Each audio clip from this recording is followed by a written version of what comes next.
Coach Steve Wojciechowski.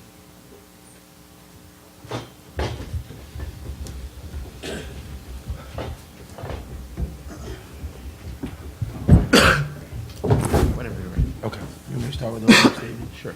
Okay. Does the Marquette grad have any advice on what I should say? No.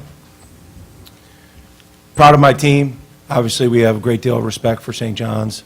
They made it incredibly tough for us in the regular season, so we knew we had our hands full.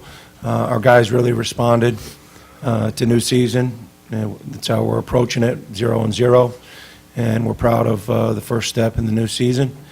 At midnight tonight, go back to 0-0. So I thought we played a complete performance. These two guys were terrific, as were a number of our guys. So really good win on a big stage. Raise your hand for questions, and we'll have a microphone right here, Ben. Markus, you guys have had trouble closing out games the last 4 games. St. John's cut it to 6 there in the second half, and then you kind of keyed that big run to break the game wide open. Did you kind of take the team on your back a little bit? No. My team actually kind of they kind of helped me through things. They really got us off to a great run. I mean, this guy over here right next to me really gave us a spark to start the game. Sam and Joey really were aggressive to start, and that's kind of opened things up for me. And we knew that coming into this tournament, it was a new season, so we had to have a clear mind. And when they got on that run, we stuck together. We stayed positive. We knew that we were going to have to throw a punch back, in order to stay in the game and extend the lead. So that was kind of the thought process with that, just thinking next play. And that's what we did, and we were able to close it out with a great win. Steve, when you guys played St. John's throughout the regular season, they swept you and made it a close dogfight. This time around, you guys beat them in lopsided fashion. What changed to allow you guys to be so dominant? I just thought it was one of our more complete performances of the year. I thought our defense was outstanding. To hold them to 30% shooting from the floor and 15% shooting from the three-point line. Pons was 4 for 14. I thought it all started with our defense. And then on the offensive end, I thought we really shared the ball well. And the ball found the best shot a lot of times. And so it was just a complete performance. And they're a very good team. They have a lot of very talented players. And, we feel very fortunate to have won. All the way on the right, Jeff. Markus, this is for you. Throughout your career, St. John's has done a really good job of sort of limiting you offensively. What did they do in the past, and then what did you do differently tonight to sort of overcome that?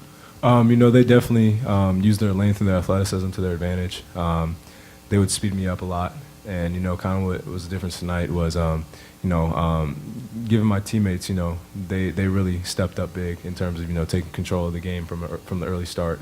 And once they were able to do that, that kind of opened things up for me. So, just trusting them, and then them really just getting us off to a great start. In the middle, Jeff. I'm sorry, Josh. My mistake. Okay, thanks. Coach, I'm going to give you a lot of credit personally because 4 minutes in. Don't give me credit. And here's why. 4 minutes into the second half, St. John's cuts it to 6, as these guys are talking about, less than 4 minutes in. And all of a sudden, what do? Defensively, like you said. You throw a center fielder at them.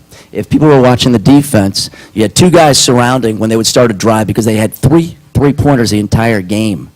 They shot 10%, went up to 15% from three-point range. You stopped the drive. You put a center fielder, and when they were driving, they would hesitate. Instead of taking it through and pick up the fouls, that's where you won the game and won big. Congratulations. Great question. Let's go over to Jason. Go ahead, Jason.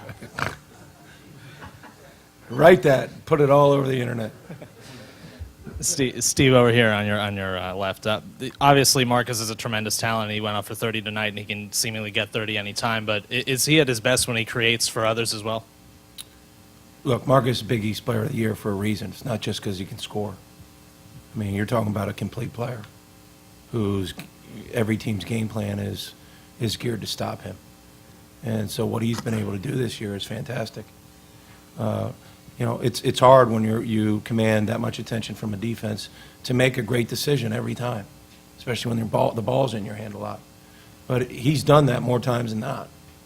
I mean, the vast majority of the time, or else he wouldn't be Big East Player of the Year. And I thought he played with great poise, great pace, and I thought his teammate, I thought this was a team win. This was a team win, but, you know, again, he's a great player, and we have a number of great players. Roger over here. Steve, it's kind of a take on the last question a little bit. I mean, you've known Markus for a good time now, and you've seen some great performances from him. Given that this is a team that he has struggled against, did you sort of expect to see the best of him in a game like this? I always expect to see the best of Markus because I have an incredible amount of belief in him. But I also have been in the game of college basketball long enough to know you're not going to pitch a perfect game every time you step on the mound. You know, Cy Young winners don't go undefeated. You know, and so, you know, you're going to have games where you're not at your best. But, I mean, there's nobody I'd trade him for. I mean, come on. This kid's a great player, and he's a great teammate. And his teammates are great with him. And so we just got to continue to focus on the 17 guys that are on our roster and our coaches and let all the other noise dissipate because there's a lot of noise this time of year. That doesn't serve anybody within our circle. So this was a great win. We're going to learn why, and then we're going to get on to the next thing. Right in front, John. Sacar, it seems like every time you're scoring on the drive this year, everyone else hits the three-pointers. What can you say about your ability to just collapse that defense over and over and get through them in a night like tonight, and then they light it up from outside for you?